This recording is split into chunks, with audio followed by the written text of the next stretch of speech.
நாடி ஜோதிடம் அப்படிங்கிறது வந்து பழங்காலத்தில் வாழ்ந்த மகரிஷிகள், அதாவது பல நூறு ஆண்டுகளுக்கு முன்னாடி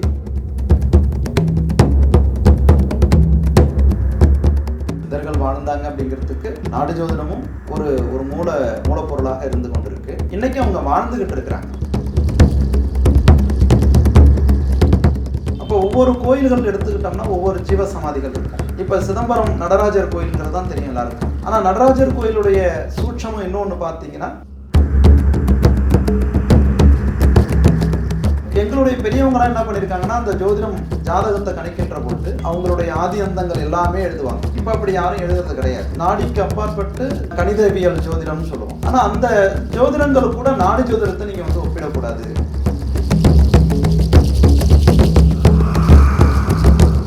மகரிஷி வந்து எதை மெயின் பண்ணுறாங்கன்னா, நம்ம மனிதனாக பிறந்துட்டோம். இந்த பிறப்பினுடைய காரணமே நம்மளுடைய கர்ம வினைங்கிற கர்மா கூட நீங்கள் வந்து விதியை வந்து கனெக்ட் பண்ண முடியாது. கர்மாங்கிறது வேற, நம்மளுடைய விதி பயன்கிறது வேற.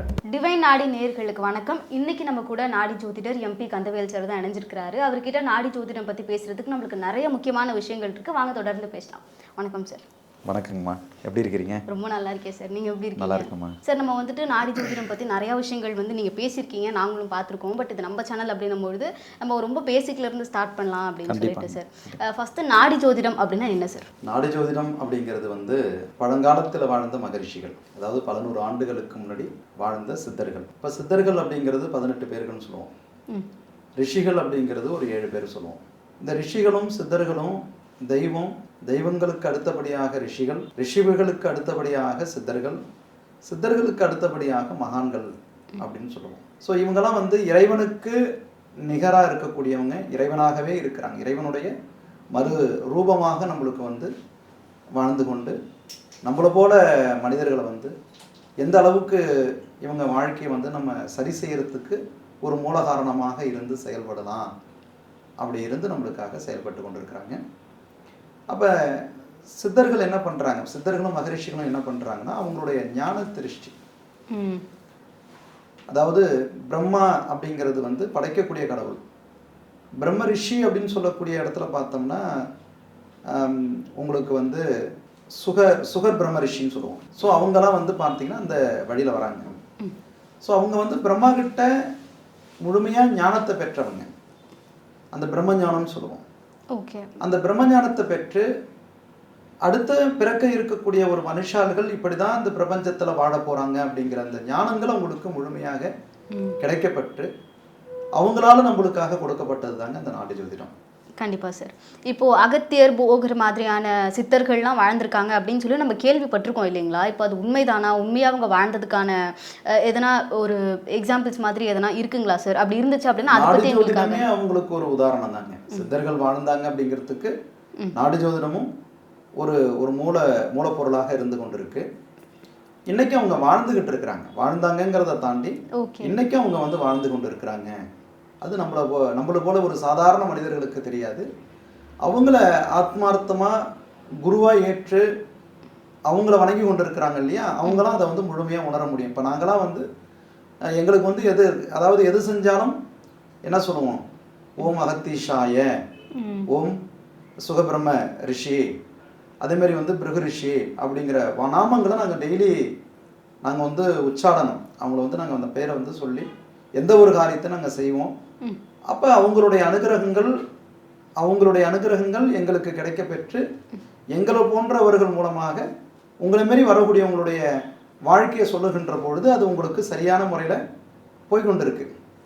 அப்போ அவங்க வாழுறாங்க, அவங்களுடைய வாக்கு இன்னமும் நம்மளுடைய வாழ்வாதாரத்துக்கு இருந்து கொண்டு இருக்குங்கிறதுக்கு அதுவும் ஒரு அடையாளம் தாங்க.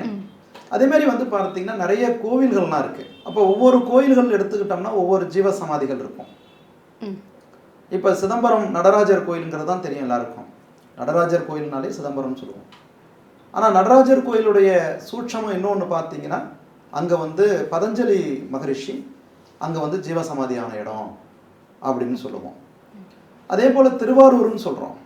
திருவாரூர் வந்து பார்த்தீங்கன்னா ரொம்ப பெரிய கோயில். இது தியாகராஜர்பாங்க. சுவாமி வந்து ராஜ ரூபமாக இருக்கக்கூடிய இடம் அந்த இடம் தான்.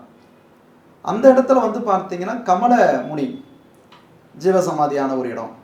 ஸோ இது வந்து உதாரணத்துக்கு 2 கோயிலை சொல்கிறோம். இது போல் ஒவ்வொரு பழமையான சேத்திரங்கள் 2000 5000 ஆண்டுகள் முன்னதாக இருக்கக்கூடிய ரொம்ப கோயில்கள், குறிப்பிட மாதிரி சொல்லணும் அப்படின்னா சிவன் கோவில்கள்ல வந்துட்டு அதிகமா இந்த மாதிரி சிவாலயங்கள்ல கண்டிப்பா ஜீவசமாதிகள் இருக்கக்கூடிய கோயில் நிறைய உண்டு. அது அவங்க இருந்து அந்த இடத்துல வாழ்ந்து அந்த இடத்துல அவங்க ஜீவசமாதி ஆனதுக்கான உள்ள கல்வெட்டுகள் ஆதாரங்கள்லாம் இருக்கு இல்லையா. அதனால இது வந்து ஆதாரபூர்வமான அவங்க வாழ்ந்ததுக்கான ஒரு அடையாளமும் இருக்குங்க. நம்ம வந்துட்டு சித்தர்கள் பற்றி பேசும்பொழுது நிறைய ஜீவசமாதிகள் பற்றி நம்ம பேசுகிறதுனால கேட்குறேன் சார். இப்போது இந்த 63 நாயன்மார்கள் அப்படின்னு சொல்லுவாங்க இல்லையா, அவங்க வந்துட்டு பக்தி இலக்கியத்திலையுமே ரொம்ப பேர் போனவங்க அப்படின்னும் பொழுது அவங்களுக்கும் இந்த நாடி ஜோதிடம் மாதிரியான விஷயங்களுக்கு வந்து எதனா தொடர்புகள் இருக்குங்களா? தொடர்புகள் உண்டு. என்ன மாதிரி தொடர்புகள் உண்டுன்னா, அவங்க வந்து மனிதராக பிறந்து மனிதராக வாழ்ந்து அந்த சிவஞானம் அடைஞ்சார்கள். அப்போ சிவபெருமானுடைய தீவிரமான பக்தி இப்போ வந்து அப்பர் ஞானசம்பந்தர் திருநாவுக்கரசர்லாம் சொல்கிறோம். அவங்கெல்லாம் வந்து பார்த்தீங்கன்னா அவங்களுடைய பிறப்புங்கிறது வந்து இன்றைக்கும் நம்மளுக்கு கண்டு ஒரு பொறாமைப்படக்கூடிய ஒரு நிலை உண்டு. ஸோ நம்மலாம் வந்து இறைவனை நேரடியாக காட்சி கிடைக்கல அப்படின்னு இன்னைக்கு இந்த கலியுகத்தில் பேசும்பொழுது அவங்களாம் வந்து ஒரு யுகங்களில் இறைவனை வந்து நேரடியாக பார்த்து நேரடியாக இறைவன் அவங்களுக்கு காட்சி கொடுத்த ஒரு ஆதாரங்கள்லாம் இருக்குது. ஆனால் நாடிகளுக்கும் அவங்களுக்கும் சம்மந்தம் கிடையாது. கண்டிப்பாக ரிஷிகளுக்கும் சித்தர்களுக்கும் உள்ள தொடர்பு தானே தவிர நாயன்மார்களுக்கு கிடையாது. கண்டிப்பாக சார். ஓகே, இப்போ நம்ம நாடி ஜோதிடம் பற்றி திருப்பி பேச ஸ்டார்ட் பண்ணும்பொழுது சார், நிறைய விதமான ஜோதிடங்கள் இருக்குது. அப்படி இருக்கும்பொழுது அதில் நாடி ஜோதிடம் வந்துட்டு எந்த விதத்தில் வேறுபடுது சார், எந்த விதத்தில் ரொம்ப சிறப்பும் கூட சார்? எல்லா ஜோதிடங்களும் நல்ல ஜோதிடம் தாங்க. நம்ம வந்து ஜோதிடத்தை வந்து குறை சொல்ல முடியாது. ஏன்னா இப்போ நாங்கள் பரம்பரையாக நாங்கள் வந்த குலம் அப்படின்னு பார்த்தீங்கன்னா ஜோதிட குலத்தில் தான் நாங்கள் பிறந்திருக்கிறோம். அப்போ நான் வந்து புதுசாக இந்த தொழிலுக்கு வரலை, புதுசாக இந்த தொழிலை கற்று நான் செய்யலை. அப்படி இருக்கும் பொழுது எங்களுடைய முன்னோர்களும் நாடி படிச்சிருக்கிறாங்க, நாடி படிச்சுக்கிட்டு இருக்காங்க.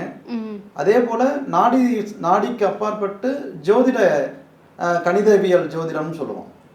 இப்போ குழந்தை பிறக்குதுன்னா அந்த பிறந்த குறிப்புகளை கொண்டு வருவாங்க. அதற்குரிய நாடிகை எல்லாம் போட்டு கிரக அமைப்புகள் அமைச்சு இந்த குழந்தைகள் இப்படி தான் வாழ்வாங்க, இவங்க இவ்வளோ காலங்கள் வரைக்கும் வாழ்வாங்கங்கிறதெல்லாம் ஆரம்பத்தில் எழுதி கொடுத்தாங்க. இப்போலாம் யாரும் எழுதுறது கிடையாது. இப்போ எல்லாமே கம்ப்யூட்டர்ஸ் ஆயிடுச்சு. Date of birth time of birth போட்டால் எல்லாம் ஒடியாந்துருது. ஆனால் அது வந்து கம்ப்யூட்டர்ஸுங்கிறது வந்து அது நம்மளுடைய நாலேஜுங்கிறது நம்ம தான் அதுக்கும் நாலேஜ் கொடுத்துருக்குறோம். நம்ம உருவாக்கப்பட்ட ஒரு சாஃப்ட்வேர்ஸ் தான் அது. ஆனால் எங்களுடைய பெரியவங்களாம் என்ன பண்ணியிருக்காங்கன்னா அந்த ஜோதிடம் ஜாதகத்தை கணிக்கின்ற பொழுது அந்த ஜாதகத்தில் எல்லாமே அவங்களுடைய ஆதி அந்தங்கள் எல்லாமே எழுதுவாங்க. இப்போ அப்படி யாரும் எழுதுறது கிடையாது. அப்போ வந்து அப்படி எழுதி அவங்க அதெல்லாம் நாங்களும் பார்த்து இப்போவும் அந்த ஜாதகத்தை எடுத்துகிட்டு வந்து நம்ம பலன் சொல்லக்கூடிய இடத்துல இருக்கிறோம். அதனால அந்த ஜோதிடம் வந்து நான் தவறுன்னு நான் சொல்ல மாட்டேன். அதுவும் சரியான ஜோதிடம். ஆனால் அந்த ஜோதிடங்களுக்கு கூட நாடி ஜோதிடத்தை நீங்கள் வந்து ஒப்பிடக்கூடாது அப்படிங்கிறது தான். ஏன்னா இது வந்து முழுக்க சித்தர்கள் வந்து நம்மளுக்காக கொடுத்துருக்குறாங்க. யார்? அகஸ்தியர், சிவவாக்கியர் போன்ற மகரிஷிகள் நம்மளுக்காக கொடுத்துருக்குறாங்க. அது வந்து நம்மளுடைய நாலேஜ் இல்லைங்கிறது தாங்க அதில் வந்து ரொம்ப ஆழமான ஒரு கருத்தாக இருக்கும். கண்டிப்பாக சார். இப்போ சார் இவங்க வந்து அவங்க வாழ்ந்த காலத்தில் எழுதின ஒரு ஜோதிடம் வந்துட்டு இப்போ நம்ம வாழக்கூடிய இந்த காலத்துக்கும் ஒத்து போகுது அப்படின்னா ஸோ அதை பற்றி கொஞ்சம் எங்களுக்கு விரிவாக சொல்லுங்கள் சார். எப்படி வந்துட்டு அப்போ கணிச்ச விஷயங்கள் இப்போவும் நடக்குது அப்படிங்கிறத பற்றி. அதாவது மகரிஷி என்ன சொல்கிறாங்கன்னா, இன்னைக்கு இந்த ஜென்மம் நம்ம மனிதனாக பிறந்துட்டோம். இந்த பிறப்பு நம்மளுடைய ஆயுள் காலம் என்னங்கிறது நம்ம பிறக்கும் பொழுதே அது நிர்ணயிக்கப்படுது. ஆனால் அந்த காலங்கள் முழுசாக நம்ம வாழ்வோமாங்கிறது கேட்டால் தெரியாது. 80 வயசு ஒரு மனிதனுடைய ஆயுள் காலம் அப்படின்னு இருக்கும் பொழுது அதுக்கு இடைப்பட்ட காலகட்டத்தில் அந்த மனிதனுக்கு ஒரு சில ஸ்டேஜுகளில் வந்து ஒரு கண்டம், அதுக்கு வந்து கிரகசாரங்கள் ஒரு காரணமாக இருக்குது அப்படிங்கிறத ஒரு கண்டம். இந்த நேரத்தில் வந்து ஒரு 7.5 சனி நடக்குது, இல்லை வந்து மாரகாதிபதி திசைகள் நடக்குது, இந்த நேரத்தில் வந்து ஒரு கவனங்கள் இருக்கணும் அப்படிங்கிறதையும் ஜோதிடங்களில் சொல்கிறோம். அப்போ வந்து ஒரு கண்டம் அப்படிங்கிற ஒரு காலகட்டத்தை மென்ஷன் பண்ணாலும் அதெல்லாம் மீண்டு அவர் 80 கால வயசு அவர் வாழ்ந்துட்டாருன்னா அது ஒரு சாதனை தான். இது ஒரு படம் இருக்குது. மகரிஷி வந்து எதை மெயின் பண்ணுறாங்கன்னா, நம்ம மனிதனாக பிறந்துட்டோம், இந்த பிறப்பினுடைய காரணமே நம்மளுடைய கர்ம வினைங்கிறார். என்னை பொறுத்த வரைக்கும் நான் பார்த்த அனுபவங்களில் கோடீஸ்வரர்களாக இருந்தாலும் அடிப்படை நிலையில் வாழக்கூடிய ஒரு மனுஷாளுகளாக இருந்தாலும் நடுத்தரப்பட்ட முறையில் வாழக்கூடிய மனுஷாளுகளாக இருந்தாலும் பிரச்சனைகள் இல்லாதவர்கள் யாரும் கிடையாது. யாராவது ஏதாவது அவங்களுடைய தகுதிக்கு ஏற்ப ஒரு பிரச்சனையை வந்து எதிர்கொண்டு தான் இருக்கிறாங்க அப்படிங்கிறது தான் உண்மை. அப்போ மகரிஷி என்ன சொல்றார்? உன்னுடைய கர்ம வினை நீ இந்த பிறப்பு எடுக்கிற. அப்போ கர்மாவை பேஸ் பண்ணி அவர் கொண்டு போறார். ஓகே. நம்ம போன ஜென்மம் என்னவாக பிறந்திருப்போம், அந்த பிறப்புக்கும் இந்த பிறப்புக்கும் உள்ள சம்பந்தத்தை வந்து அவங்க வந்து கனெக்ட் பண்றாங்க. ஓகே. அந்த தொடர்பை வந்து அவங்க வந்து கனெக்ட் பண்றாங்க. அதே போல இந்த சோல் இருக்கு இல்லையா, நம்மளுடைய ஆத்மா, உடலுக்கு அழிவு உண்டு, ஆத்மாவுக்கு அழிவு கிடையாதுங்கிறார் மகரிஷி. ஓகே. இறந்த பிறகு இது நம்மளுடைய உடலை வந்து என்ன செய்வோம், ஒன்று எரிச்சிடறோம் இல்லைன்னா புதைச்சிடறோம். ஆனால் இந்த உடலை விட்டு பிரிஞ்ச ஆத்மா எங்கே போகுது அப்படிங்கிறது யாரும் ஆய்வு பண்ணுறது இல்லைங்க. ஓகே. அப்போ நம்ம என்ன சொல்கிறோம், இன்னைக்கு உள்ள காலகட்டத்தில் கூட ஒரு சில பேர் தவறுகள் பண்ணாலும் எல்லாமே கடவுள் பார்த்து கொண்டு தான் இருக்கிறாரு, எல்லாமே கணக்கில் எழுதப்பட்டுக்கிட்டு தான் இருக்குங்கிறோம் இல்லையா? அதே போல் நம்மளுடைய முந்தைய பிறப்புகளை உள்ள கர்மாவை பேஸ் பண்ணி இந்த ஜென்மத்தில் நம்மளுக்கு எழுதப்பட்டிருக்குங்க அது. கண்டிப்பாக சார். இப்போ நம்ம நாடி ஜோதிடம் பற்றி பேசும்பொழுது அதில் கர்மா அப்படிங்கிறது ஒரு பெரிய ஒரு பங்கு வந்து அதில் இருக்குங்கிறது நம்மளுக்கு தெரியுதுன்னும் பொழுது கர்மா அப்படின்னு சொல்கிறதுக்கும் விதி அப்படின்னு சொல்கிறதுக்கும் என்ன வித்தியாசம் சார்? இல்லை எதனா ஒற்றுமை இருக்குங்களா அந்த மாதிரி? அதாவது கர்மா கூட நீங்கள் வந்து விதியை வந்து கனெக்ட் பண்ண முடியாது. கர்மாங்கிறது வேற, நம்மளுடைய விதி பயன்கிறது வேற. ஓகே. நம்ம நேரம் நல்லா இருக்கிறதுக்கு அதுக்கு விதி பயன் வேணும்பா. நம்ம நேரம் நல்லா இருக்கிறதுக்கு விதி பயன் வேணும்பா. அந்த விதி பயன் எது கூட போகுது? கர்மாவோட போகுது. ஓகே. அப்போ நம்ம வந்து அதாவது என்ன சொல்கிறோம், விதியை மதியால் வெல்வதற்கும் விதி வேணுங்கிற. நம்ம என்ன சொல்லுவோம், தலைவெழுதி நீ அனுபவிக்கிறேங்கிறோம். ஆனால் அந்த விதியை மதியால் வெல்லணுங்கிறாங்க. அப்போ நம்மளுடைய அறிவை கொண்டு நம்ம புத்தியை கொண்டு அதை வந்து வெல்ல முடியும் அப்படிங்கிறோம். ஓகே. ஆனால் அதுக்கும் விதி வேணுங்கிறோம். நம்ம புத்தியையும் அறிவையும் கொண்டு வெல்வதற்கும் நம்மளுக்கு விதி வேணும் அப்படிங்கிறது ஒன்று இருக்குது. அப்போ அந்த விதி தான் நம்மளுடைய கர்மா. ஓகே. ஆமாங்க. Okay sir. நம்ம வந்துட்டு இந்த நேர்காணலில் வந்து நாடி ஜோதிடம் பற்றின ரொம்ப பேசிக்கான விஷயங்கள் தெரிஞ்சுக்கிட்டோம். நம்ம போக போக இதை பற்றி ரொம்ப இன்டெப்த்தாக பேசலாம் சார். உங்களுடைய நேரத்துக்கு ரொம்ப நன்றி சார். நன்றி, வணக்கம்மா.